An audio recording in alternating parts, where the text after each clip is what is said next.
Welcome to Prelude. My name is Antje Oegel. I'm co-curator together with Tom Zeller. Tonight you will be seeing two short excerpts from two pieces. One is an excerpt from Power Source 3 by Renegade Performance Group. The other one is a short film of a play by Monstah called that he did last year at Jack, followed by a very brief excerpt, kind of a preview into his new piece called Hyperbolic. There will be a quick talkback afterwards with them, and there will be a quick changeover in between pieces so you can stay here. Also, we would love to invite you to our closing night party, which will be at Pioneer Works tonight. There are two buses that leave right in front here at the building, 7:30 and 7:45 to get you there. At Pioneer Works, the first part will be another performance presentation curated by Aaron Markey. And afterwards we will have a party DJ'd by the illustrious Black. So I invite you all to join us there. All right, so enjoy.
Okay, so we'll jump right into this.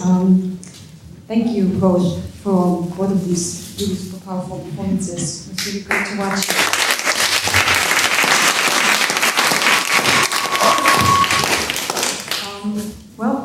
My first question is a very broad question. I would love to ask you to tell us a little bit about the background of your pieces, the evolution of them. Do you want to start first? Hi, I'm André Zachery. Yes, right. Just in case anyone doesn't know me, my company is Renegade Performance Group, and the collaboration between myself and Jeremy Toussaint-Baptiste is called Power Source. You want to talk about how this started? Sure. So we were attending grad school at Brooklyn College, studying performance and interactive media art, and sort of just came together and working in our respective media, but together. Whereas the program had been pushing us to work across disciplines, this was an opportunity for us to step back to and pick up on the that we had been concerned with as far as craft when we were engaging in all this heavy cross-disciplinary work. And from there we just began to deal with notions of power, both physical and in the sense of current, like a current. So a recurring theme through the work is feedback and is the sort of visual scramble or glitching, the disruption of power. And this is the third iteration, I think, so far. And each iteration has sort of investigated notions of power and powerlessness in various ways. Yeah, this was actually, Power Source was actually the first collaboration between Jeremy and I back in 2012. And so, interesting to revisit it because we haven't done so since we finished school. And then we've done several projects together since that time. But this idea also of the body as kind of conduit, looking at power source and what is running through the body and the media kind of at the same time, or the different inputs as well, visually, sonically, tangibly with the living body, the digital body, and the sonic body. So, we've just considered kind of how we've played and displayed all of these layers within the investigation and within the collaboration. So that's about where it is now. It's Monstah Black, and I'll start with the Cotton Project, which basically was sparked by my nephew who lives in the South. He sent me a photograph that he took while driving on a road in Virginia somewhere, and it was a photo of a cotton field, and so he started asking questions about cotton fields and cotton and slavery, and out of that photo, I began to recognize right away like the connection that we were having through that photo, because he, as a young black man, he's been struggling with the obvious things of living there and needing some direction and some sort of like mentorship in order to help guide him to maybe a more creative direction. So right away I started throwing ideas back and forth, about possibilities of the two of us collaborating and doing like photo shoots and in cotton fields. And that pretty much escalated into me writing more and more about that idea.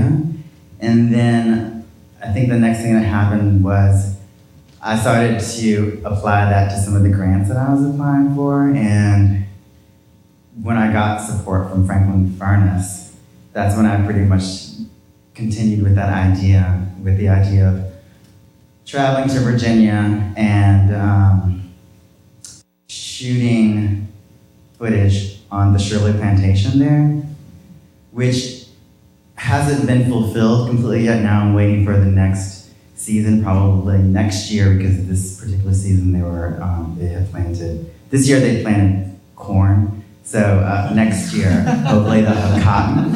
So we will be there shooting in cotton costumes on Shirley Plantation next year, hopefully. So the project is continuing. I don't see it ever. I see it as a continuation. I don't see ever dropping it because I feel like it will just continue to develop more and more with other maybe historical sites to visit and focus on doing site-specific choreography on those sites and creating costumes that are specific to that site. And yeah, that's pretty much how the Cotton Project started. And it was presented at Jack. It was presented at Jack with the help of Frank and also a fellowship at BRIC Media Arts in Brooklyn. And then the new piece, what we saw? The new piece is something that's developing. It's still in development mode. I'm throwing all of my ideas into a basket and writing and creating a script. That's being developed at Dixon Place and will premiere 3 weeks in July as part of the Queer Hot Festival at Dixon Place. Yes, and it's called Hyperbolic. And Hyperbolic is coming out of a place where I needed to not be confined by all the ideas that are within the Cotton Project, because the Cotton Project has moments of extreme intensity, starting with creating the costumes and stranding cotton balls on thread. It's a lot. And so Hyperbolic is an opportunity for me to allow myself to just focus on spectacle for pure spectacle and create costumes without the idea of having to have like a really intense, like heart-wrenching thing behind it. And I'll add on to that I'm sure that other things will slip into there that like are related to like socio-political issues, because everything I create tends to have that in there, but I'm not using that as a launching point.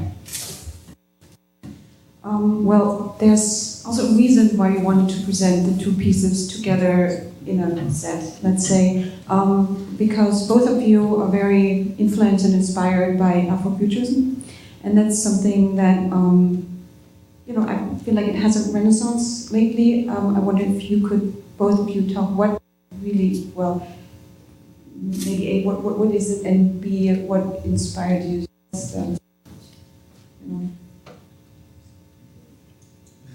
What inspires the Afrofuturism in us, or? You followed, yeah. There you go.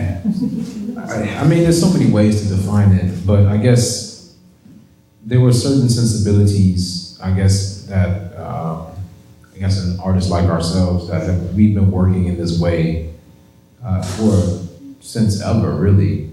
And I think maybe now is where there's been a little bit more illumination on the concepts and the philosophies and the ideas that have been always driving our work.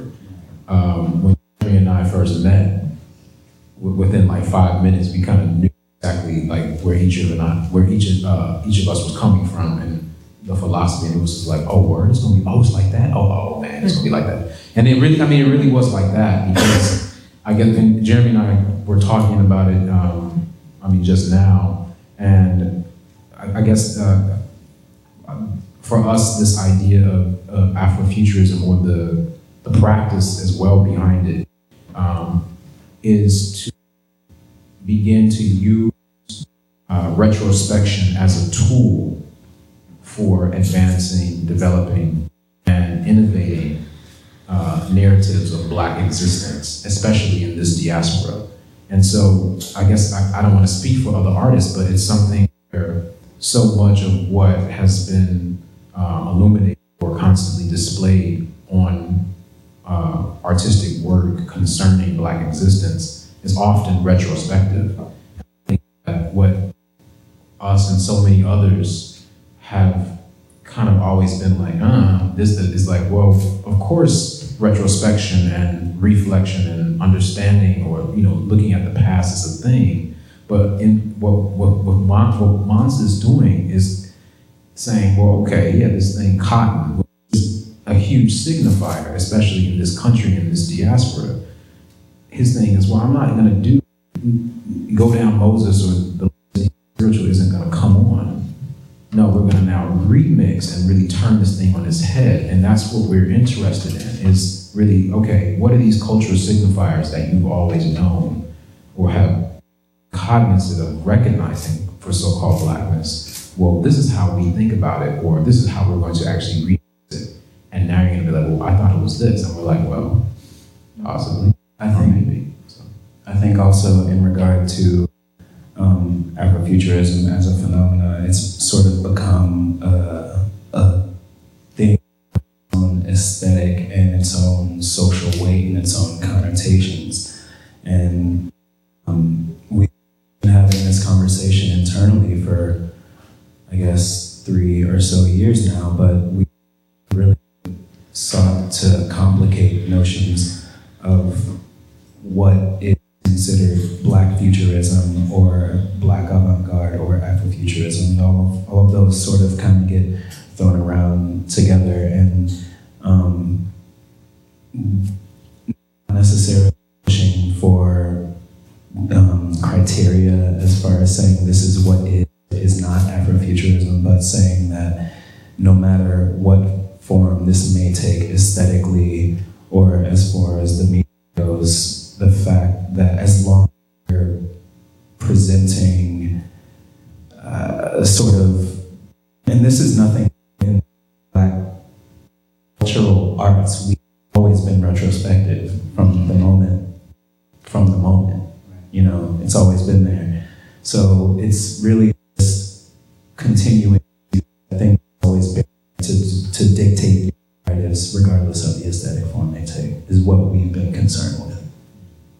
And also, I will point out that, and I'm speaking for myself here, that very specifically, I had those leaders growing up that I know that I was directly influenced by, starting with like George Clinton, Parliament Funkadelic, LaBelle, Sun Ra, like all of those people, Fishbone. So it goes, now it's just, there are these umbrellas that help people identify who the people are that are Afrofuturist or Afropunk, but it's always been there. But now there's the umbrella that helps people. It's the label, the brand that kind of says, oh, this is what you are, and we can understand it, and isn't it cool? Yeah, the word was, what, 1993? It was like 93. There, Wire magazine coined, I think, was the dude to coin the term Afrofuturism. Meanwhile, the work that we largely discuss as Afrofuturism happened when, like, 74 at the latest. I mean, you know, it's post ipso facto as hell. It's a very, very late term to a phenomenon that had been happening for decades. Right. I mean, for me, the biggest, I kind of start, I guess, the launching point beyond Sun Ra. I really look at the Coltrane's. I look at John Coltrane, and then especially Alice Coltrane, and her work for me as really like the burgeoning of this new Black avant-garde that artistically taking in her work with, you know, Ravi Shankar, and bringing in so many other practices cross-culturally, trans-culturally, and really inserting it into this very Black American medium of jazz, but then saying, okay, we're gonna absolutely then change the timings and then put in these new ways of actually approaching sound. And then of course, then with Sun Ra, taking within the aesthetic value of just his overall presentation. But yeah, I mean, it's been there.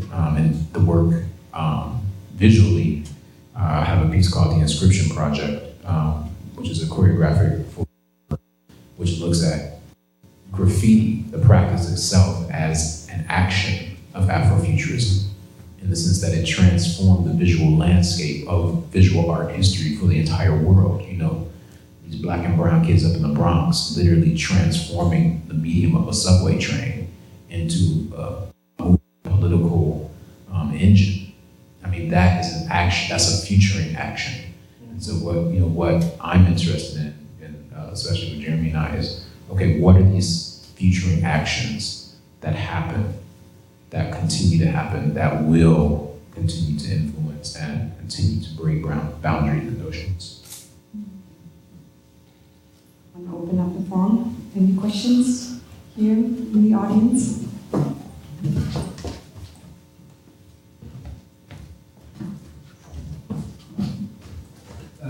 In your work, I see the digital, the digital projection and also dance and movement is very, by the way, I think very beautiful and also very powerful. I like the gray image, which almost looks like a Sumerian relief, one of the oldest images of mankind. We know of, people putting something onto a stone as a memory. By the way, the things it's getting now by so many sides actually. And to make that transformation over thousands of years I thought it was remarkable. The idea of words, spoken word, which also is such a strong tradition, I think now, in performance and also, Black performance, you include thinking about or not, or is that, it doesn't have to be, just a question. It's not a comment at all. I think it's very strong and powerful. No, thank you. I appreciate that. It's interesting. Text is something that Jeremy and I vehemently stay away from. It really is. For us, it's such a precise medium, especially language. Then, for me, the English language is not taught to use well in this country. As opposed to like when I learned French, and you're taught to use it as an art, and so many other languages are. And so it's something that I don't attempt to use, and I don't think you do either. I mean, very rarely. This using text for me, so it's dangerous. Yeah. So. Yeah, so it was just nobody would ask a New York City ballet dancer, why don't you speak or something? But it's just still, I was wondering if that's part of, an idea of it. And my second question would be the projection from above. Why not from the side or from here? What is your idea that you feel that's significant? For me, that it actually transformed it today because the idea was to kind of create like a constant pool, and it actually worked. I was like, wow, actually, because they kept the when we were in rehearsals, we were having some problems with it just staying on.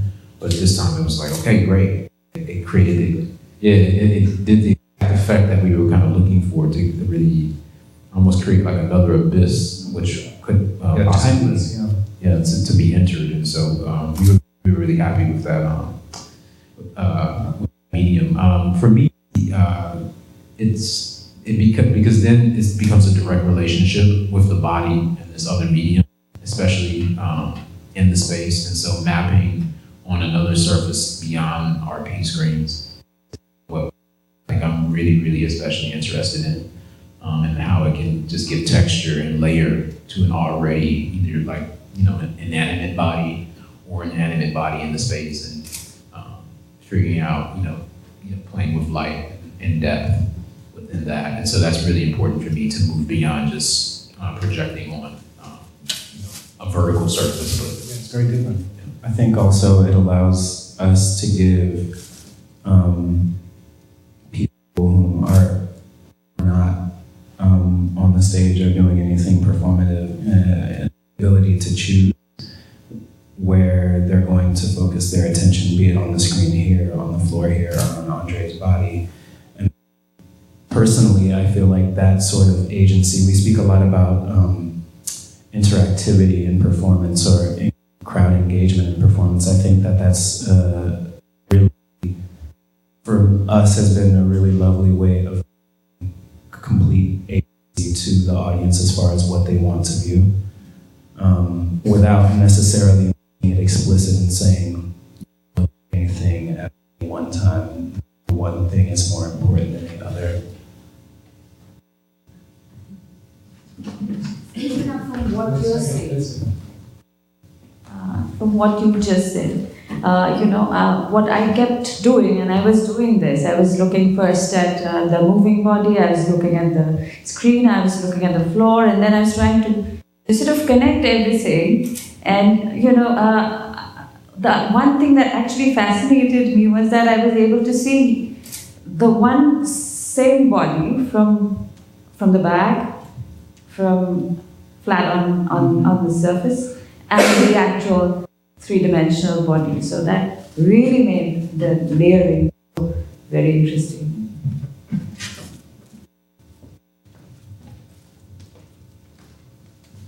I have a question from Monstah this time. I saw the work where you presented it at Jack, and it was more of a dance installation than the film. And one of the aspects of the work that I found personally very striking was that the audience actually had a physical contact with real content. And that was so strong. I was wondering if you ever think of bringing this element again. I do. I'm just waiting for the opportunity to have that kind of space again and the funding. I'm hoping in 2016 I'll be able to travel with it. I just recently performed it in Detroit, a house opera, which was a completely different experience but very similar because it was in a gutted out house, two-story house in Detroit, and it was very hot, which added a whole nother element with being covered in cotton head to toe. So yes, to answer your question. Why do you say text is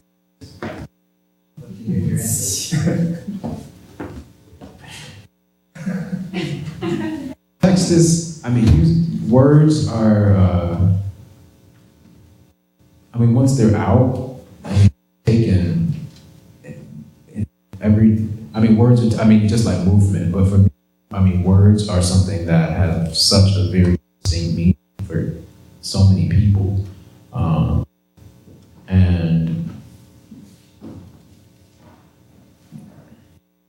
yeah, I'm at a place where I would be able to craft text to say what I really want to say